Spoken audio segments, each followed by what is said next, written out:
Assalamualaikum warahmatullahi wabarakatuh. Alhamdulillahirabbil alamin, hamdan yuwafi ni'amahu wa yukafi mazidah. Ya Rabbana lakal hamdu kama yanbaghi li jalali wajhika wa 'azimi sultanik.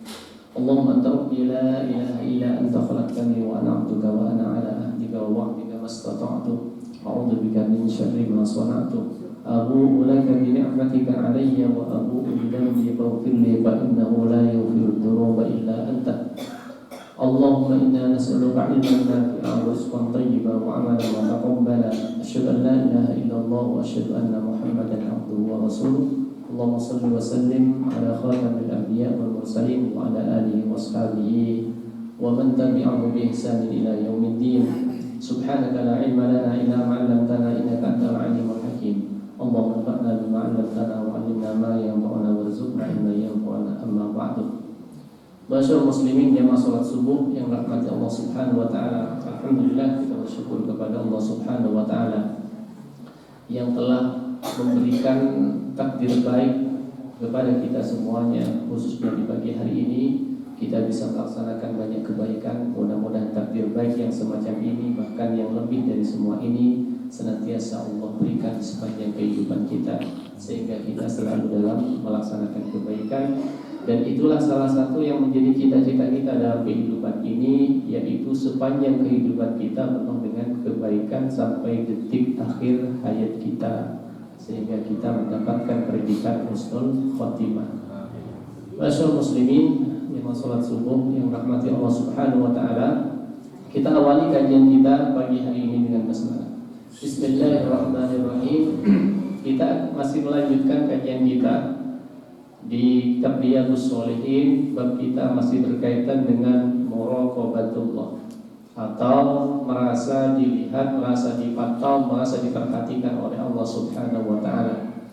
Kita masuk ke hadis yang berikutnya pagi hari ini, hadis yang ke-7, dan nanti kita insyaallah 2 hadis untuk pagi hari ini. Hadis ini saya kira sudah sering kita dengar, bahkan mungkin sering dibahas karena ada di beberapa kitab.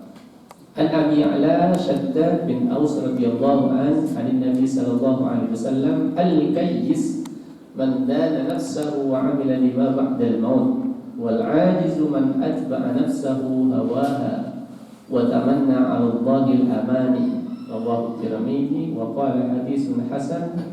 Wa qala Tirmidzi wa ghairuhu min al-ulama makna dana nafsahu hasabahu.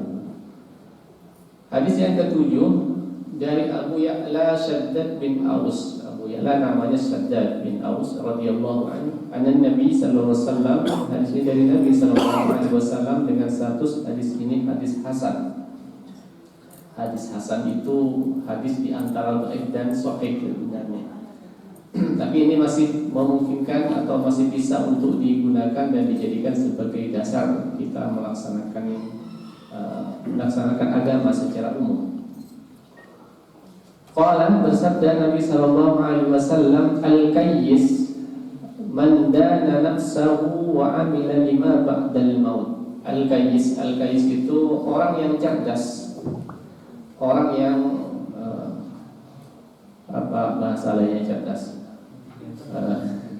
Ya cerdas lah ya. Di dalam kehidupan kita itu ada daki itu juga cerdas itu. Ada fatonah juga cerdas. Nah ini juga bagus kalau misalnya mau dibuat nama dari putra putrinya yang punya anak. Kayyis, orang yang cerdas adalah man dana nafsahu wa amila lima ba'dal maut. Orang cerdas itu adalah, kalimat dana di bawah ada catatannya, dana nafsahu ini hasabahu, orang yang betul-betul memperhitungkan dirinya. Al-kayyis man dana nafsahu, yaitu orang yang memperhitungkan betul terhadap kehidupan ini. Dirinya itu betul-betul diperhitungkan. Ya artinya kehidupannya itu benar-benar ditata. Dan wa amila lima ba'dal maut, yaitu beramal untuk kepentingan setelah nanti meninggal dunia. Jadi ada dua cirinya orang cerdas itu. Orang cerdas yang pertama adalah orang yang betul-betul menghitung-hitung kehidupannya, sudah seberapa banyak dia beramal, dan amal yang dimaksud adalah amal untuk keperluan setelah nanti kita mati, ya, untuk jangka panjang. Kemudian wal ajiz, sebaliknya adalah orang yang lemah. Ini kebalikannya, kayis itu ajiz. Ini tidak boleh dikasih nama ajiz. Tapi kalau aziz boleh, aziz. Tapi kalau di orang Jawa itu kadang mau bilang aziz jadi ajiz. Ya keliru. Aziz itu kan mulia, mulia. Tapi kemudian dibilang ajiz, ajiz keliru. Ajiz itu artinya lemah, artinya lemah. Kebalikannya dari kayis. Al-ajizu, orang yang lemah adalah man atba'a nafsahu hawaha, mereka-mereka yang memperturutkan hawa nafsunya. Wa tamanna 'ala Allahil amani, dan ia mengharap-harapkan kemurahan Allah Subhanahu wa taala. Artinya tamanna itu, kalau di dalam ilmu nahwu itu ada namanya tamanni. Tamanni itu mengharapkan sesuatu yang tidak bisa ia dapatkan, mengharapkan sesuatu yang sebenarnya tidak memungkinkan untuk ia dapatkan.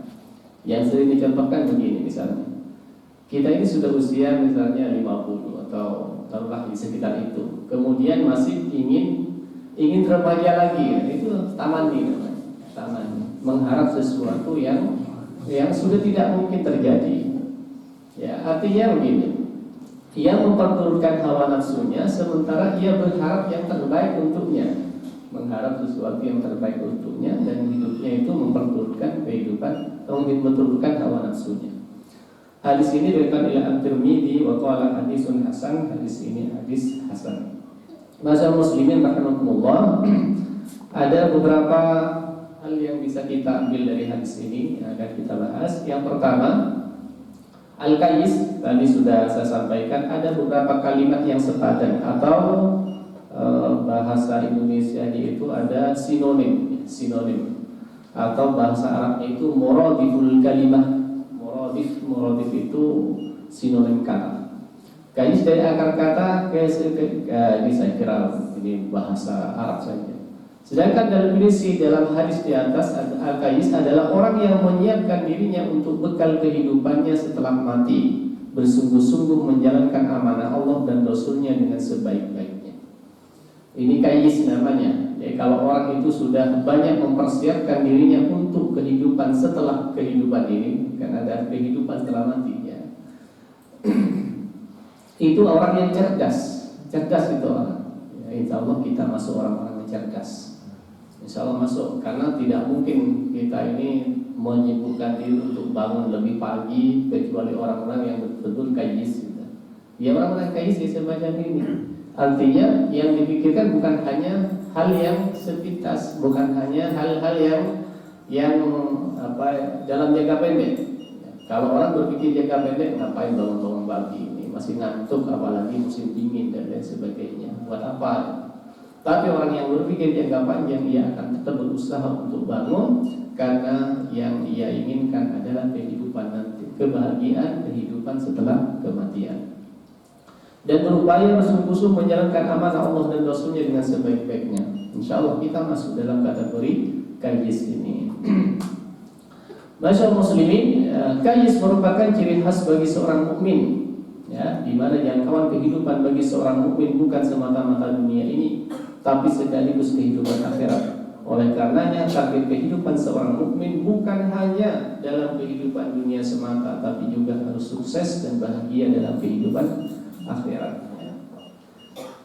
Doa kita, Rabbana atina fid dunya hasanah wa fil akhirati hasanah. Insyaallah itu tercapai bagi orang-orang yang kayis itu. Bukan hanya memikirkan yang yang jangka pendek, yang sering menjadi rebutan kita itu kan sebenarnya jangka pendek itu. Makanya kalimat fastabiqul khairat, ya, fastabiqul khairat, berlomba-lomba dalam kebaikan, itu adalah ciri khas dari kayis ini. Berlomba-lomba itu adalah orang yang bersegera, orang yang selalu ingin lebih dahulu dalam melaksanakan berbagai kebaikan. Itu itu namanya fastabiqul khairat. Masyaallah muslimin yang dirahmati Allah Subhanahu wa taala. Saya lanjutkan karena ini hadis yang sudah umumnya. Orang yang cerdas adalah orang yang mampu menerawang kehidupan yang akan datang. Kemudian mampu memprediksi terhadap kemungkinan yang terjadi pada kehidupan yang akan datang tersebut. Prediksi kehidupan yang akan datang bagi seorang mukmin tentu bukan menggunakan akal semata. Karena prediksi kehidupan yang akan datang itu adalah harus berdasarkan dalil, harus berdasarkan informasi wahyu. Kan kita tidak bisa memprediksi kehidupan akhirat tanpa ada informasi wahyu. Kalau kita mengandalkan akal, mengandalkan pengetahuan yang ada tanpa diiringi dengan wahyu, itu nanti bisa terjebak kepada paham komunis istilahnya. Paham komunis itu mengandalkan akal pikiran, mengandalkan fakta. Kalau belum terbukti, belum ada fakta, sulit untuk diterima. Makanya ada yang mengatakan agama Islam agama khayalan. Nah itu pernyataan-pernyataan yang tidak benar. Pernyataan-pernyataan ya bisa dikatakan pernyataan komunis ya begitu. Jadi dia tidak percaya, akhirnya tidak percaya karena belum terbukti dan tidak bisa diobservasi. Tidak bisa diobservasi dan tidak bisa diteliti secara ilmiah. Gimana meneliti ilmiah tentang alam kubur, alam barzakh? Gimana mau diteliti? Gimana mau diobservasi? Tapi sebagai seorang mukmin itu yakin itu ada. Kenapa? Karena ada informasi dari dalil, ada informasi baik dari hadis maupun dari ayat Al-Quran. Disitulah terawangan kita adalah melalui informasi ayat dan atau hadis Nabi Sallallahu Alaihi Wasallam, khususnya kehidupan setelah kematian.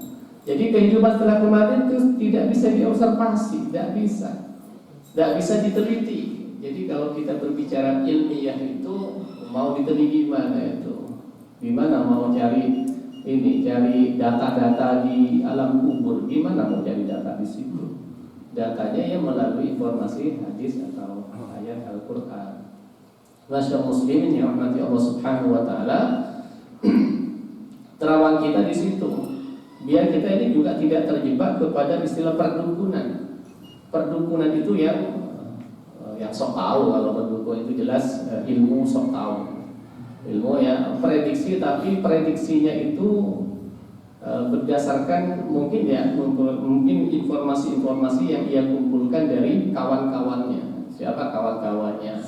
Ini harus nanti tidak tahu atasnya itu ada jelas yang jelas dari jin-jin yang kurang pas.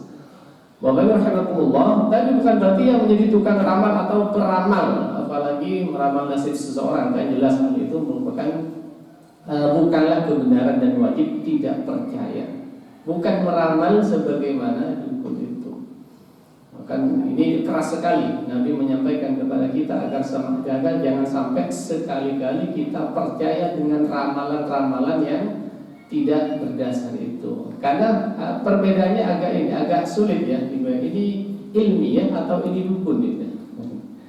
Kalau sudah berkaitan dengan ilmu pengetahuan, memang kita bisa lihat bahwa itu kalau berdasarkan nalar ilmiah memang itu ilmu gitu, ilmu prediksi masa yang akan datang, memprediksikan tentang perekonomian yang akan datang, memprediksi politik yang akan datang, itu biasanya berdasarkan nalar ilmiah.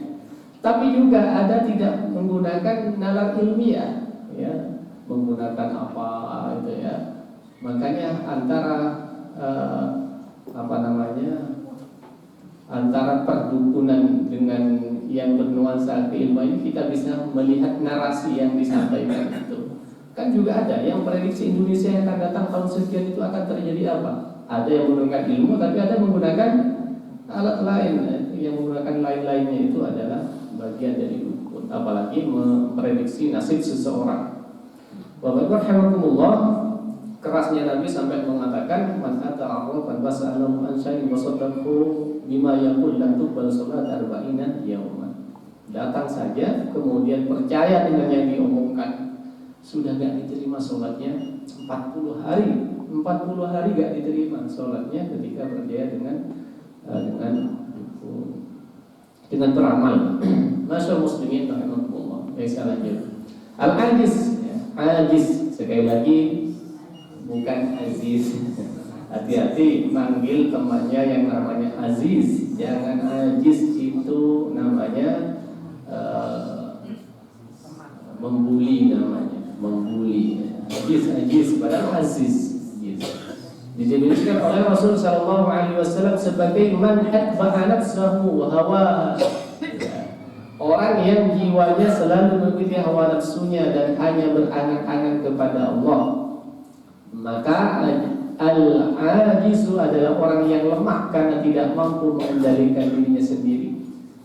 Jadi kalau sudah dalam kehidupan seseorang itu tidak mampu mengendalikan, kan sebab pengendalian diri itu terhadap hal-hal yang tidak diperkenankan oleh Allah. Kok tidak diperkenankan masih dilampaui, ini namanya tidak bisa mengendalikan, tidak bisa mengendalikan. Atau sebaliknya, ini seharusnya dilakukan, kok tidak mau melakukan, itu namanya tidak mampu mengendalikan diri. Pagi-pagi misalnya ngantuk, ini waktunya sholat subuh atau harus bangun sebelum subuh. Kemudian dia mampu mengendalikan diri, maka ia akan tetap bangun. Itu namanya mengendalikan diri. Yang kedua, mengendalikan diri untuk menjauhi atau untuk tidak melaksanakan hal-hal yang tidak diperbolehkan oleh Allah Subhanahu wa taala. Misalnya ini tidak boleh. Walaupun itu terasa terasa nyaman dengan hawa nafsunya, tapi karena dia punya pengendali yang cukup kuat, maka dia tidak akan melaksanakan. Itu namanya bisa mengendalikan dirinya. Tapi kalau ini sudah melihat ini terasa nyaman di depannya, ditabrak saja, itu namanya tidak mampu mengendalikan diri. Masyaallah muslimin, itu ajiz namanya, ajiz, lemah. Kalau sudah lemah semacam itu, biasanya kehidupan dunia pun juga akan ikut lemah, dan kehidupan dunia juga akan lemah. Jadi kita bisa lihat apakah ini masuk kayis atau masuk ajiz. Orang yang pragmatis itu jelas ajiz ya. Tapi orang yang memikirkan masa yang akan datang, memikirkan ke depan, itu namanya kayis. Ingat-ingat kayis atau patronah itu boleh dibuat nama anak-anak kita. Kebalikannya ajiz, tidak boleh. Yang boleh aziz, tapi diganding dengan Abdul Aziz. Kalau kayis Ustaz tidak diawali dengan al, tidak apa-apa. Oh, tidak apa-apa. Ya.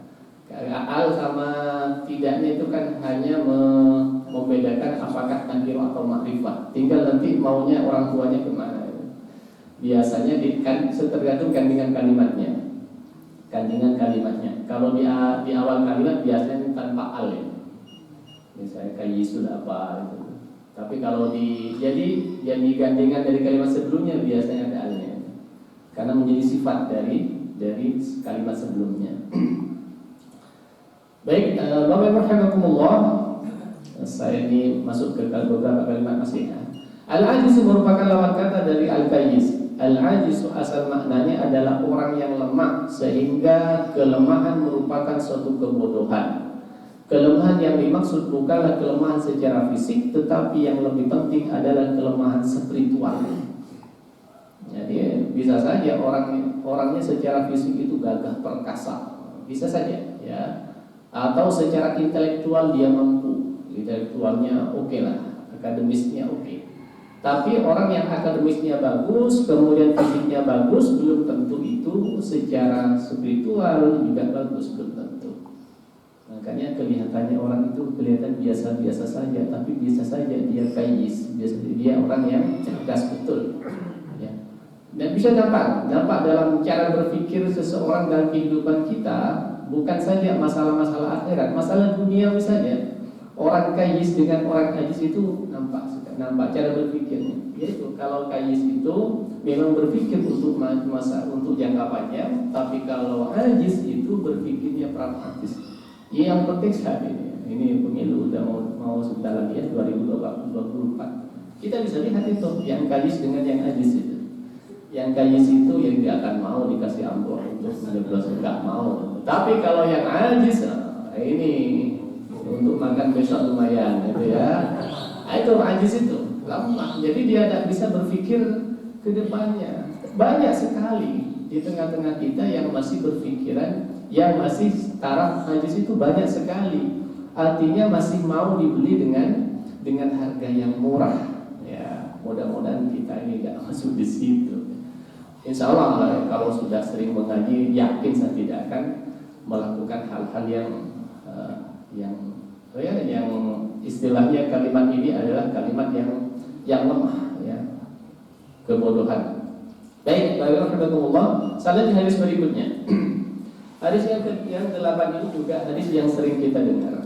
Tadi ini sangat penting untuk terus menjadi bahan perbincangan kita untuk bisa memotivasi kita. Al-hadits samin, hadis yang ke-8, An Abi Hurairah radhiyallahu anhu qala Rasul sallallahu alaihi wasallam min husni islamil mar'i tarkuhu ma la ya'ni.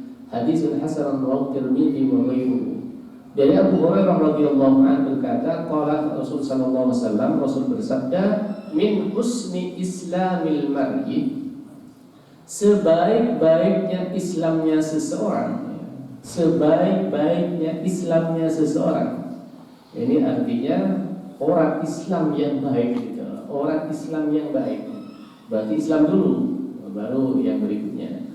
Yaitu tarkuhu ma la ya'ni, yaitu ketika ia mampu meninggalkan sesuatu yang tidak bermanfaat, meninggalkan sesuatu yang sia-sia dalam hidupnya.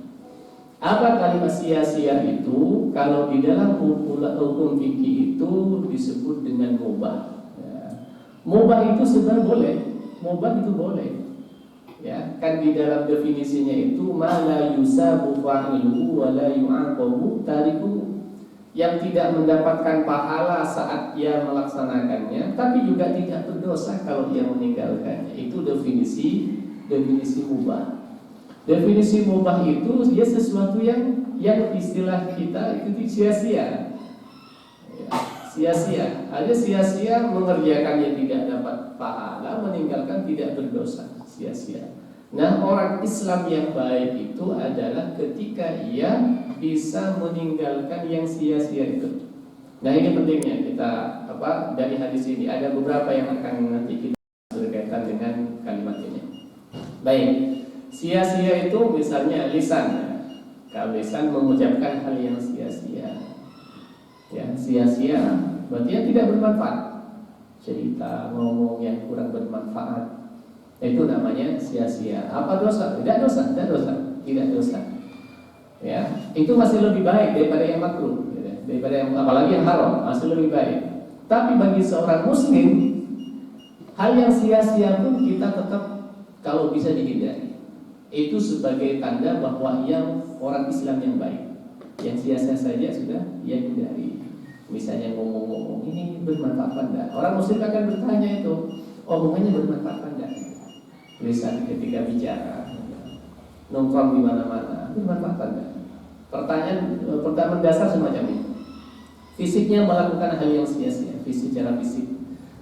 Ini bermanfaat apa tidak? Ya paling tidak bermanfaat untuk dirinya. Tapi orang muslim yang tentu lebih baik lagi, bermanfaatnya itu bukan hanya berpikir untuk dirinya sendiri.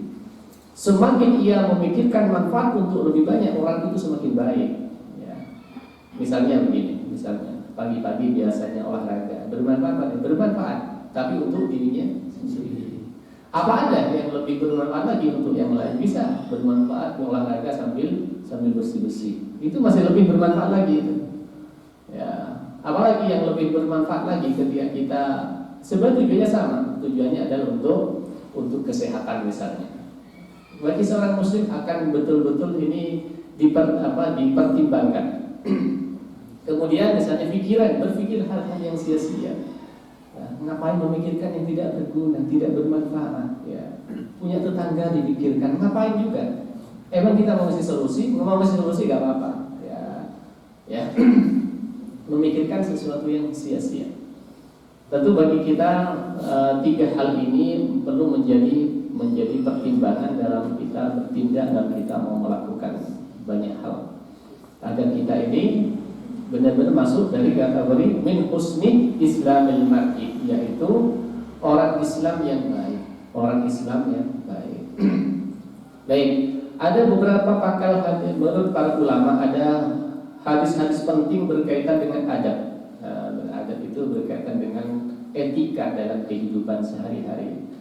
Termasuk hadis ini bagian dari pangkal adab itu, pangkal etika. Ini hadisnya beberapa ya.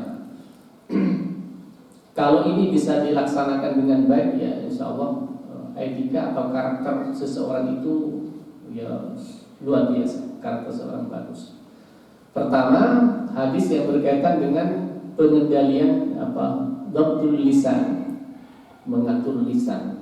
Di sini kalimatnya, hadisnya ini, maka billahi wal yawmil akhir falyakul khairan aw liyasmut. Ini yang pertama. Yang kedua yang menjadi pembahasan kita, min husni islamil mar'i tarkuhu ma la ya'ni, yaitu meninggalkan yang sia-sia. Meninggalkan yang sia. Kalau ini menjaga lisan, meninggalkan yang sia-sia. Kemudian la tawdhabtun nafsi, yang kau marah, pengendalian diri, ya. Kemudian la yu'minu ahadukum, yaitu salamatul qalbi, yaitu amannya ya tidak ada suudzon terhadap orang lain. Nah, kalau ini bisa dilaksanakan oleh seorang muslim, maka ia mempunyai karakter yang sempurna sebagai seorang muslim. Ini disebut oleh para ulama sebagai pangkal adab. Ya, 4 hadis ini. Mengendalikan lisan, kalau lisan sudah tidak berbicara kecuali yang baik-baik, itu jelas sudah luar biasa muslimnya. Ya kan yang jadi masalah ya pertama lisan. Ini kan memang tidak bertulang itu masalahnya. Tapi sekarang ini lisan sudah diwakili oleh tangan. Tangan mewakili lisan saat ini. Makanya apa yang disebutkan di dalam surat Yasin itu saat ini sudah terbukti ya.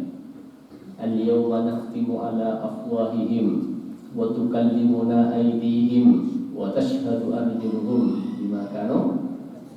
Hafal kan enggak ya? Hafal kan ya?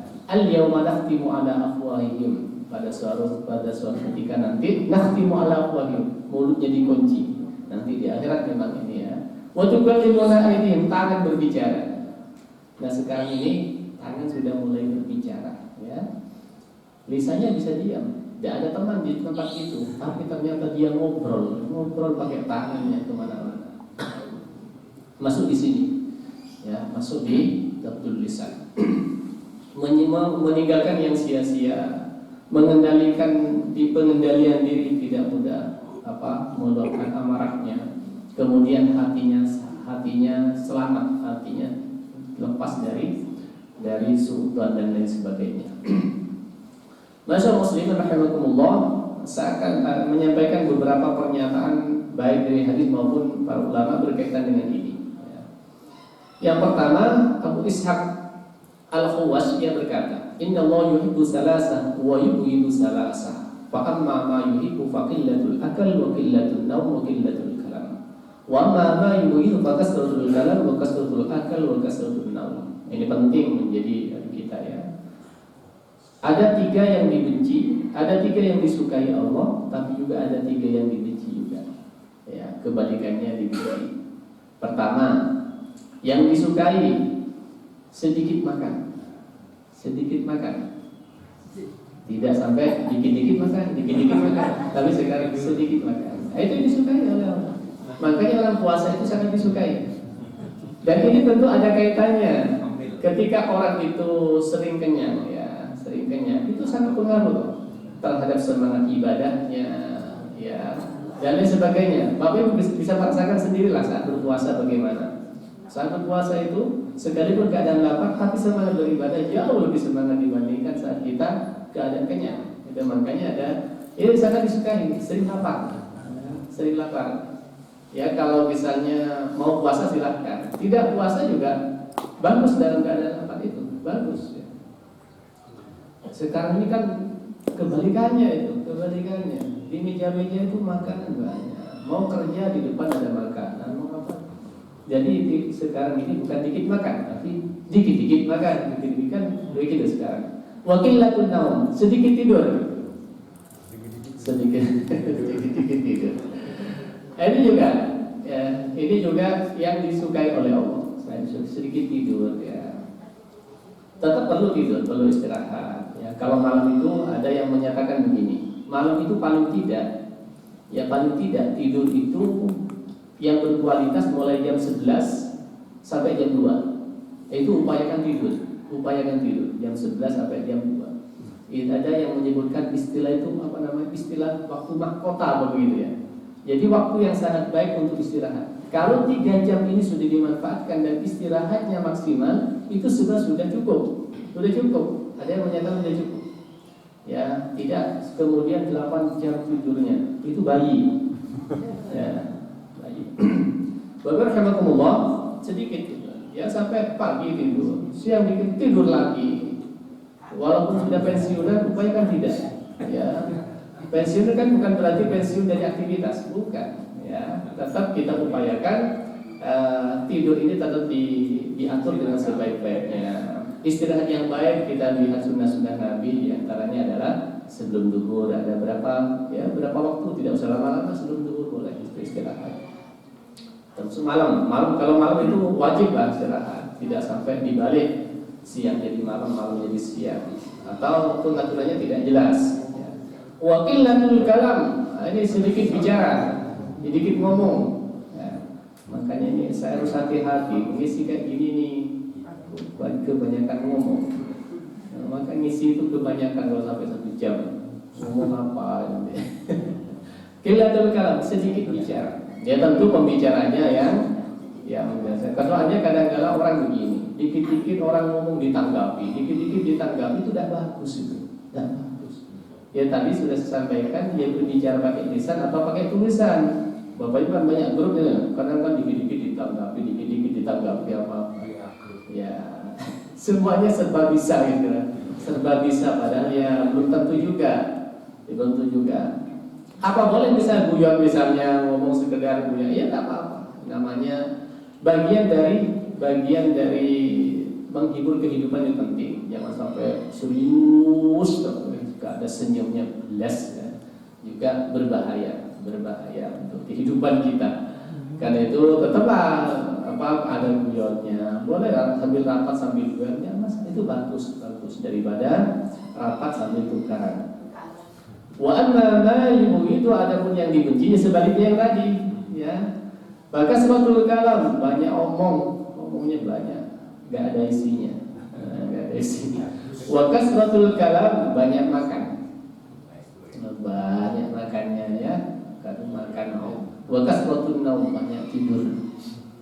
Ini tidak disukai. Tentu dari semuanya ini ya ada efek-efek yang negatif ketika orang itu terlalu banyak ngomong. Ya, ada beberapa nanti penjelasan berkaitan dengan ini.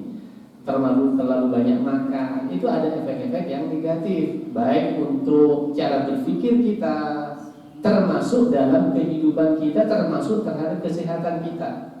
Sering makan itu juga berpotensi untuk terlalu banyak memasukkan penyakit ya. Karena sekian persen itu penyakit itu dari makan. Baik, kemudian rahimahumullah, ada juga riwayat Imam Ahmad ini.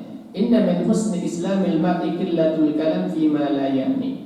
Jadi kalam yang dimaksud tadi itu pembicaraan yang harus kita atur, ada pengkhususan di sini. Di antara tanda kebaikan Islam seorang adalah mengurangi berbicara dalam hal yang tidak bermanfaat. Ya kalau bermanfaat ya ngomong, berbicara. Malah kalau kita diam, padahal kita waktunya berbicara, itu namanya ada yang dengan setan bisu. Sudah waktunya ngomong kok gak ngomong. Pimpinan seharusnya misalnya ada pimpinan, bawahannya melakukan yang kurang tepat, kok gak ngomong ya. Padahal ini harus ngomong untuk selesai masalah. Harus ngomong, kok gak ngomong. Yang seharusnya ngomong kemudian gak ngomong, itu ada yang menyebut dengan setan bisu. Nah, ada setan bisu, yaitu yang waktunya ngomong tapi gak ngomong. Tapi kalau hal itu sudah kita lihat ini bermanfaat atau tidak, dan kita bisa menilai di situ, kita bisa bertindak di saatnya berbicara atau saatnya diam. Makanya disebutkan di hadis yang ke-15 arba'in itu, maka yu'minu billahi wal yawmil akhir yaqul khairan aw liyasmut. Ya, kalau nggak bisa bicara yang baik, dia bicara yang baik itu banyak artinya, bicara yang baik. Kemudian yang berikutnya, Umar bin Abdul Aziz pernah menyampaikan begini, man adda kalamahu min amalihi qalla kalamuhu illa fima ya'nihi. Siapa yang menghitung-hitung perkataannya dibanding amalnya, tentu ia akan sedikit bicara kecuali dalam hal yang bermanfaat. Nah, ini memang mirip-mirip dengan apa yang disampaikan oleh ayahandanya. Kalau ayatnya itu kan bilang hasibu anfusakum qabla an tuhasabu. Hitung-hitunglah dirinya sebelum menghisab diri. Hampir sama dengan yang dikatakan oleh Umar bin Abdul Aziz ini, yang mengatakan menghitung itu perkataan dibanding amalnya. Ya, orang itu kalau biasanya kalau orang bijaksana itu dia bicaranya gak banyak-banyak. Tapi ketika berbicara itu biasanya memang berbobot ya, berbobot. Makanya banyak orang-orang di tengah-tengah kita yang model begitu, biasa-biasa saja. Tapi ketika ngomong, wah ini langsung masuk gitu ya. Tapi ada orang ngomongnya banyak, tapi susah dicari apa sih intinya omongannya. Ada, ya ada begitu. Nah, karena itu kita cari yang ini, cari ya itu juga bukan jaim juga, ya jaim juga. Baik, kemudian Imam Syafi'i, Imam Syafi'i pernah mengatakan begini ya, dalam Ihya Ulumuddin, arba'un tazidu fil aqli, ada 4 hal yang bisa menambah kecerdasan, bisa tambah cerdas menurutnya.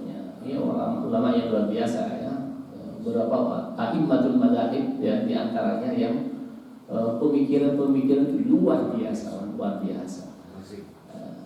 Yang pertama tarkul fudul minal kalam, meninggalkan pembicaraan yang sia-sia. Itu mencerdaskan. Berarti kita perlu ini mengatur bicara ini biar semakin cerdas. Ya. Wasiwak, sikat gigi, membersihkan lisan kita. Entah silakan mengartikan siwak itu ya sikat gigi atau pakai siwak itu ya silakan. Yang jelas intinya itu lisan ini harus dibersihkan. Itu membantu kecerdasan menurut pandangan ini. Wa majalasatul sholihin, dan mujalasah, duduk bersama orang-orang soleh, orang-orang baik. Nah, insya Allah duduk di masjid-masjid begini kan tempatnya orang-orang soleh. Ya saya kira tahulah tempat-tempatnya majelis atau majelis orang-orang soleh. Semakin kita duduk di tempat-tempat majelis orang soleh itu, ya insya Allah kesolehan juga akan berimbas kepada kita. Wa majalisal ulama, dan bermujalasah dengan ulama. Ya jelas ini orang soleh dan ulama kedua-duanya memang akan banyak membantu terhadap kecerdasan kita. Akan banyak bantu. Kenapa? Karena di situ ada perbincangan yang bukan hanya mengasah intelektualnya saja, tapi mengasah hatinya dan lain sebagainya. Kalau sudah bincang-bincang dengan ulama dan orang soleh. Masa muslim rahimahullah, saya menyampaikan beberapa usaha hadis. Mudah cukup ya. Ini jadi 3 menit lagi ya. Illa salasa daqiqatik, kurang 3 menit. Perlunya memanfaatkan waktu dengan sesuatu yang baik atau tidak terlalu banyak waktu yang sia-sia. Ada menyatakan begini, orang yang melakukan hal yang sia-sia itu sebenarnya bagian dari kebaikan. Ada yang mengatakan begitu. Tapi tentu ini perspektif yang berbeda. Perspektifnya begini, ketika ia mengatakan melakukan yang sia-sia itu bagian dari kebaikan, dibandingkan ketika ia melakukan yang tidak baik. Misalnya, ia biasanya melakukan hal-hal yang tidak baik misalnya pada saat itu, tapi kemudian dia alihkan kepada sesuatu yang sia-sia, itu masih punya nilai baik, Tapi tentu catatan bagi kita sebagai muslim yang terbaik, ya, muslim yang baik, karena kita mau tidak mau tetap memilih yang terbaik di antara yang baik, yaitu ketika kita meninggalkan yang sia-sia. Karena ketika meninggalkan yang sia-sia, pasti itu sudah mengarah kepada yang bermanfaat. Kesempurnaan Islamnya seorang muslim dapat terlihat dalam mempergunakan waktu. Seorang muslim yang baik adalah muslim yang produktif dengan waktu yang dilalui banyak karya yang terwujud. Itu memang nilai pesan hadis itu, berbagai hadis yang disampaikan oleh Nabi bukan semata-mata untuk kepentingan akhirat, bukan saja itu, tapi untuk kepentingan duniawi juga mendapatkannya. Misalnya ini tadi, ketika kita selalu memanfaatkan waktu dengan sesuatu yang bermanfaat, ya nanti akan banyak manfaat pula yang dia dapatkan. Ya, di antaranya adalah ini, ya akan produktif. Kenapa? Karena waktunya dimanfaatkan dengan sebaik-baiknya. Tidak ada waktu luang bagi muslim karena waktunya semua telah termanfaatkan dengan baik. Tidak ada waktu luang istilahnya.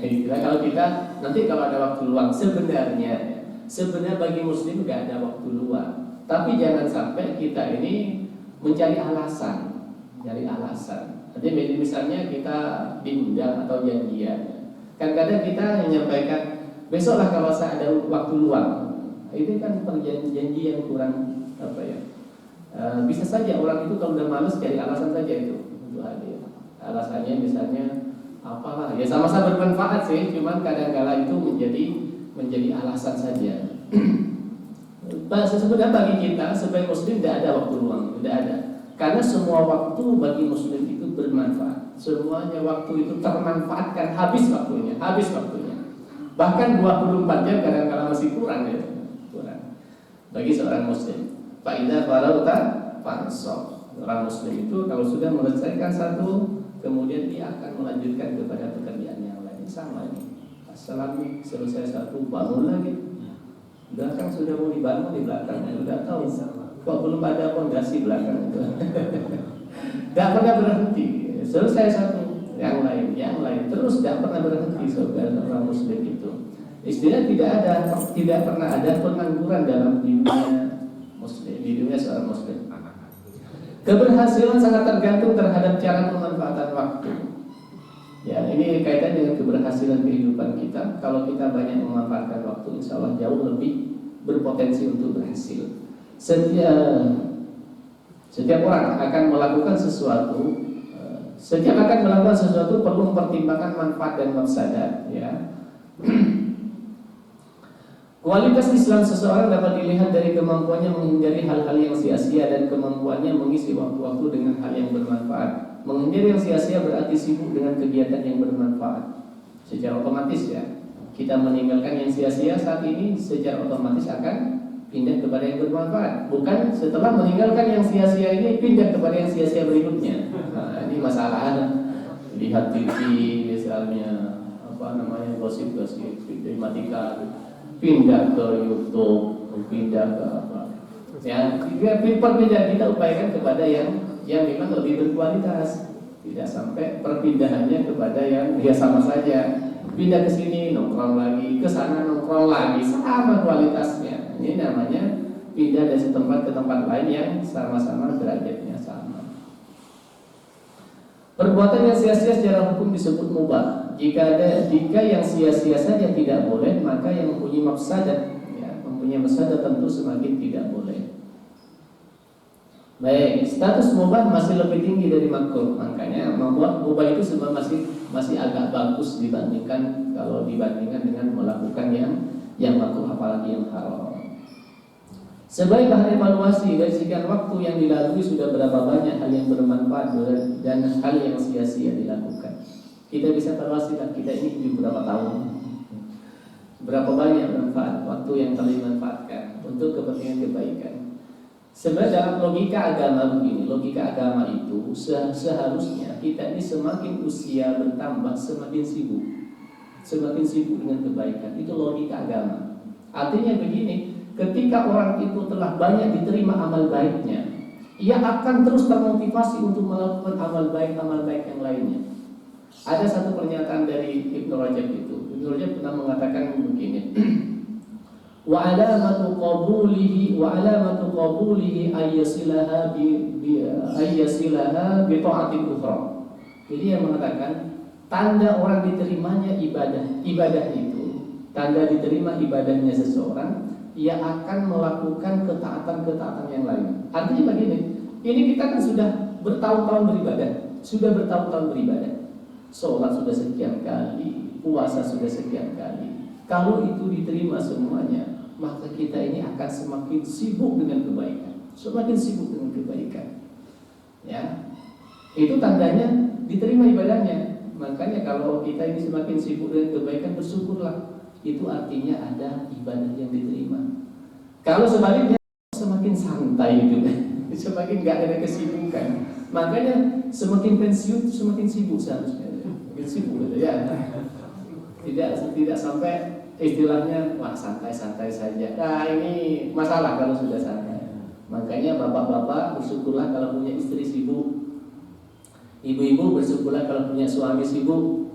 Tapi tentu sibuknya yang bermanfaat. Bukan sibuk ke sana kemari, sibuk belanja, bukan itu loh. Ya, tentu bisa ditafsirkan sendiri. Dengan jatah waktu yang sama-sama 24 jam dalam sehari, 7 hari dalam seminggu, 30 hari dalam sebulan, ya. Ini bisa kita evaluasi. Kan tergantung pada karyanya. Karya kita sampai saat ini apa? Kan bisa dibanding-bandingkan. Ini sama-sama usianya, karyanya pasti beda-beda di antara kita. Dan itu sangat tergantung pemanfaatan waktu yang kita gunakan. Ada yang sama-sama umur 60 tahun, satunya bisa berbuat ini banyak, tapi satunya ini apa yang dilakukan ya?